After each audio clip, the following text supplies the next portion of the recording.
नमस्कार, मी शुभम. तुम्ही बघताय एलेक्स मराठी आणि आता आपण सर्वात मोठी बातमी तुमच्या समोर आणतोय. खरं तर कोकणामध्ये मान्सूननी पाठ फिरवल्यानंतर अनेक तर्कवितर्क समोर मांडले होते. मग डोंगर कटिंग असेल किंवा झाडांची वृक्षतोड असेल, या संदर्भात अनेक लोकांनी तर्कवितर्क लावले होते आणि आता अशीच एक धक्कादायक आणि सर्वात मोठा खुलासा करणारी बातमी आपल्या समोर येते.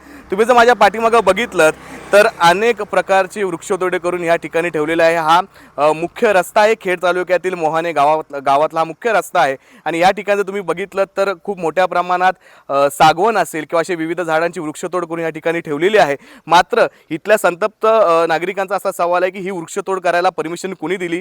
इथले जे वृक्षतोड करणारे जे पुष्प आहेत ह्यांच्या डोक्यावरती नेमका कुणाचा वरदा असता आहे, असा सवाल इथल्या आता स्थानिक नागरिक उपस्थित करत आहेत. एकीकडे कोकणामध्ये मान्सूननी पाठ फिरवला असतानंतर अनेक तर्कवितर्क लोक जेव्हा समोर मांडतात तेव्हा सर्वात मोठा वृक्षतोडीवरती हा प्रश्नचिन्ह निर्माण होतो. कारण गेल्या काही दिवसांपासून, गेल्या काही महिन्यांपासून कोकणामध्ये प्रामुख्याने वृक्षतोडीचं प्रमाण खूप मोठ्या प्रमाणात वाढलेलं आहे आणि सरकारमध्येच असलेल्या वन विभागाकडनं आता अशी समोर माहिती येते की ही जी वृक्षतोड करण्यासाठी जी परमिशन आहे, ही परमिशन त्यांना दिली होती. मात्र त्यांच्याकडं परवाना नाही आहे प्रवास करण्याचा किंवा त्यांना वाहून परवाना नाही आहे, त्यामुळे इथं ठेवण्यात आलेलं आहे. अशा प्रकारची माहिती आपल्या समोर येते.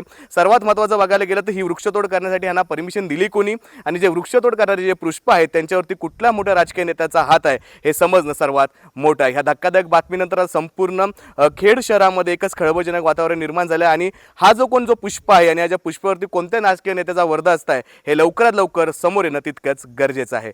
कॅमेरामन आदित्यसह मी शुभम, एलेक्स मराठीसाठी खेड.